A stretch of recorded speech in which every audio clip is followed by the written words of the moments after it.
Hi there,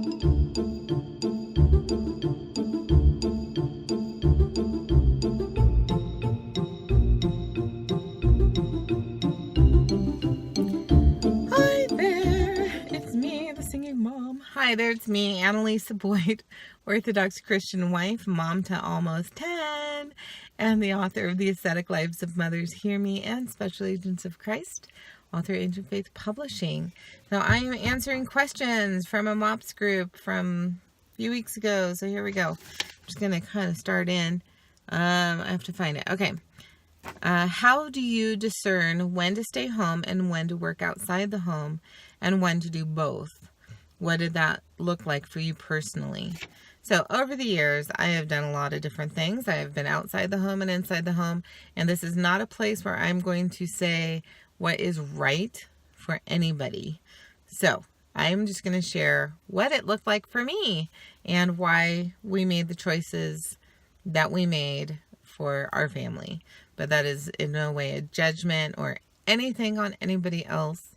There's a lot that goes into making decisions to work outside the home or inside the home. There are a lot of different factors, a lot of different stuff that can be going on in any family at any given time. So that is the first thing to take into consideration.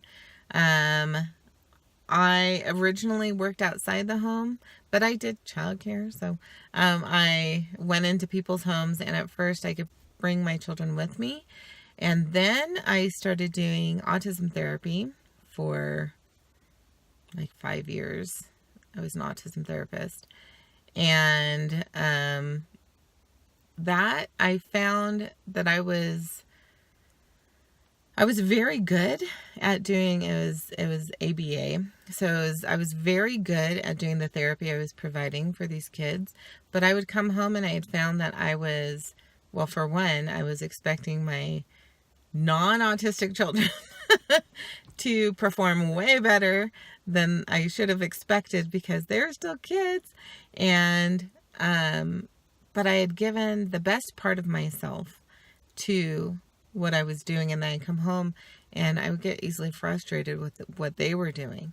And so we made the decision over time that I would stay home. I wanted to be with my kids. So it was around the time that they were going to be starting school, and so we decided to homeschool, and I stayed home.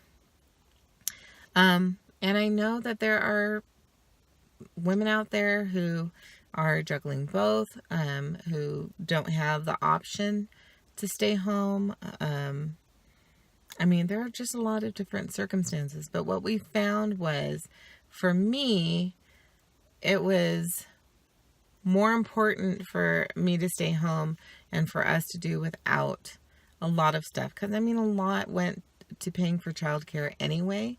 So I was, bringing in a third. I mean, so much went to paying for childcare because we had more than one child. It was 3 children that we were doing childcare for.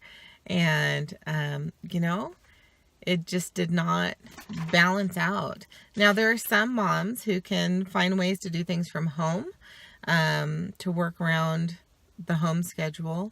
And I think that is a great way to do things if possible. I have an Etsy store, for example, and that has been a very positive thing, especially around Christmas. That kind of boosts things so we can buy Christmas presents and have a little more peace and financial security around the hardest time of the year.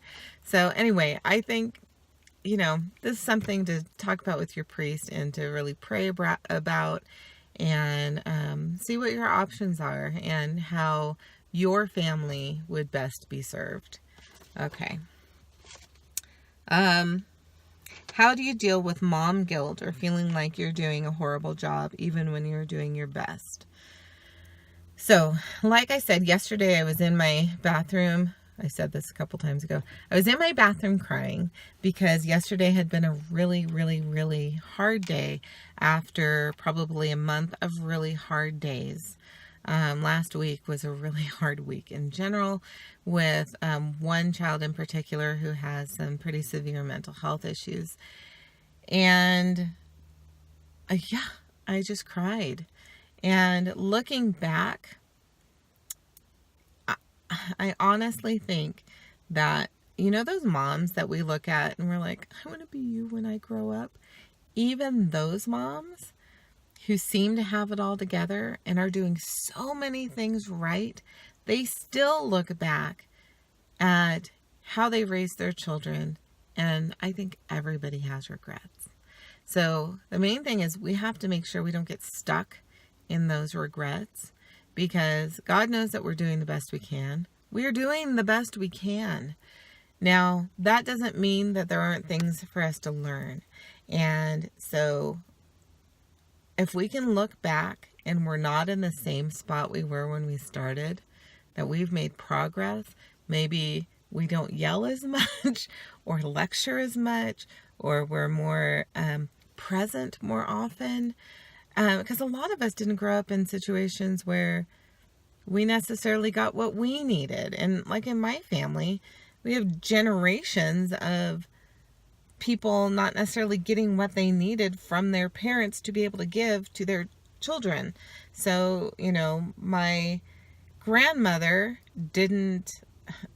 wasn't treated the best by her mom, but then my great grandmother was in a very abusive home. So what she was able to give was better than she had gotten. And what my grandmother was able to give to my mother was better than what she had gotten. And what my mother was able to give to me was better than what she had received. And hopefully what I've given to my children is better than what my mom was able to receive. And it'll still continue, hopefully, to progressively get better. But we're all working out our salvation. We're all trying to figure it out. And it is so hard not to feel so much guilt about all the things we've done wrong. I remember feeling guilt as, even as a new mom, that, maybe I wasn't nursing how I should, or as often as I should, or I wasn't using cloth diapers, or I don't know. I mean, there's always something. Or the mom who has to go to work because there is not another option, and feeling that guilt. Or the mom who, loses it easily. And maybe it's going from a place of you lose it and then you pull it back together and go forward, to losing it and apologizing. I'm sorry, guys. This is something I'm working on. Trying to get better, and acknowledging the fault and going forward. That's progress. That's progress. But the enemy wants us to be so busy with doubt and like self-hatred and all of that, that we aren't as effective as parents. So that's how I'm dealing with it. And if we need to cry, I had a day where I was crying, and I'm like, it sounds like I cry all the time. I don't cry all the time. Where I was crying because everybody was, I think it was rest time or something, and my eldest daughter happened to come in the door, and I had just been having a little pity party on the couch. And I was like, why am I even a mom, Lord? Because I am so not good at this job. And I'm like weeping, and my daughter walks in and she's all, hey, oh, what's wrong? Okay. And I'm like, I just don't feel like a good mom. And she's all, Mom, you're a good mom. And then she said, I didn't necessarily agree with everything you did when I was growing up and how you parented us. And I don't necessarily agree with everything you're doing now, but you're trying. And it just made me laugh, because it wasn't necessarily you're a good mom and here are all the ways you're a good mom, but it was, you're not perfect, and I know that, but you're trying, and I know that too. And that's valuable, and that means something to me as your child, that I know that you're not like trying to ruin my life, but that you're trying to do right by us as kids, and that means something. So anyway, I just thought that was the funniest thing, and that snapped me right out of the the pity party because, yeah, I don't agree with everything that you're doing, but you're trying. So anyway, try to go to that place. You're trying, we're trying, we're trying. And that's the best we can do.